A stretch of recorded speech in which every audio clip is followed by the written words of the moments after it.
ورنس اولسون، ایک دیوانے کی معاونت ایورسٹ کو فتح کرنے کی داستان۔ یہ کہانی ہے ایک ایسے شخص کی جس نے دنیا کی سب سے خطرناک چوٹی معاونت ایورسٹ کو تنہا اور بغیر کسی تجربے کے سر کرنے کا خواب دیکھا۔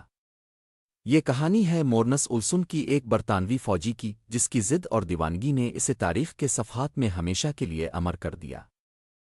مورنس اولسن 1896 میں انگلینڈ میں پیدا ہوا۔ جب پہلی جنگ عظیم کا آغاز ہوا تو اس نے فوج میں شمولیت اختیار کر لی اور بہادری سے جنگ میں حصہ لیا، لیکن اس جنگ نے اس کی زندگی کو مکمل طور پر بدل دیا۔ وہ زخمی ہو کر گھر لوٹا اور نفسیاتی مسائل کا شکار ہو گیا۔ زندگی میں ایک نیا مقصد ڈھونڈنے کی تلاش میں اس نے ایک ایسا خواب دیکھا جو بظاہر ناممکن لگتا تھا۔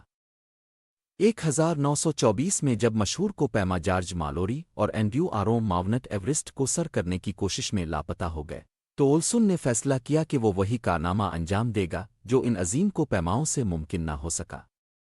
حیرت کی بات یہ ہے کہ اولسن کے پاس کو پیمائی کا کوئی تجربہ نہیں تھا اور نہ ہی اسے برفانی چوٹیوں پر چڑھنے کی کوئی عملی تربیت حاصل تھی، لیکن اس کا یقین تھا کہ اگر وہ روزہ رکھے، فاقہ کشی کرے اور روحانی قوت پر بھروسہ کرے تو وہ معاونت ایورسٹ کو سر کر سکتا ہے۔ ورنس اولسن نے ایک نہایت ہی عجیب و غریب منصوبہ بنایا۔ وہ ایک چھوٹا سا ہوائی جہاز لے کر تبت تک جائے گا، وہاں سے ایورسٹ کے قریب لینڈ کرے گا اور پھر اکیلے ہی پہاڑ کو سر کر لے گا۔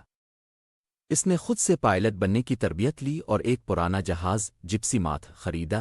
1933 میں اس نے انگلینڈ سے اپنی پرواز کا آغاز کیا۔ کئی مشکلات کے باوجود وہ بھارت تک پہنچنے میں کامیاب ہو گیا، لیکن برطانوی حکام نے اس کے دیوانگی پر مبنی مشن کو روک دیا اور اسے زبردستی کلکتہ میں اتار کر جہاز ضبط کر لیا۔ دیکھے گئے مناظر: جب وہ ایورسٹ کی طرف بڑھ رہا تھا تو اس نے کئی حیرت انگیز مناظر دیکھے۔ برف سے ڈھکے ہوئے پہاڑ ایسے لگتے جیسے چاندی کے ستون زمین سے آسمان کی طرف اٹھے ہوں۔ راستے میں اسے ایسے پراسرار غار ملے جن میں ہوا کی گونج سنائی دیتی تھی جیسے کوئی سرگوشی کر رہا ہو۔ بعض اوقات اسے ایسے برفانی نقش و نگار دکھائی دیتے جو قدرتی طور پر کسی قدیم زبان کے الفاظ کی طرح معلوم ہوتے۔ راستے میں اسے مقامی بدھ راہبوں کے چھوٹے چھوٹے خانقاہیں ملے جہاں جلتی ہوئی موم بتیوں کی روشنی دور سے ٹمٹماتی نظر آتی۔ وہ سخت برفانی طوفان میں گھرا ہوا تھا، لیکن اس کے دل میں عجیب سی روحانی طاقت موجود تھی۔ بعض جگہوں پر برف میں دبے ہوئے پرانے مہم جوؤں کی باقیات بھی اس نے دیکھیں جو اس سفر کی خطرناکی کو ظاہر کرتی تھیں۔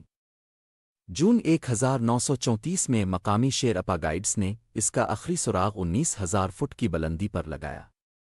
کچھ ہفتوں بعد ایک تبت کے راہب نے اس کی لاش معاونت ایورسٹ کے برف زاروں میں دیکھی جہاں وہ سخت سردی اور تھکن کی وجہ سے دم توڑ چکا تھا۔ اس کے کپڑے وہیں بکھرے ہوئے تھے اور اس کے ساتھ اس کی ڈائری موجود تھی جس میں اس کے آخری دنوں کے دردناک الفاظ لکھے تھے۔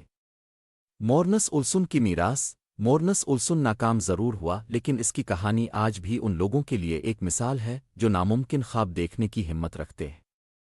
اس نے دنیا کو دکھایا کہ کبھی کبھی جنون تجربے سے زیادہ طاقتور ہوتا ہے اور خوابوں کی جستجو میں موت بھی ہیرو بنا سکتی ہے۔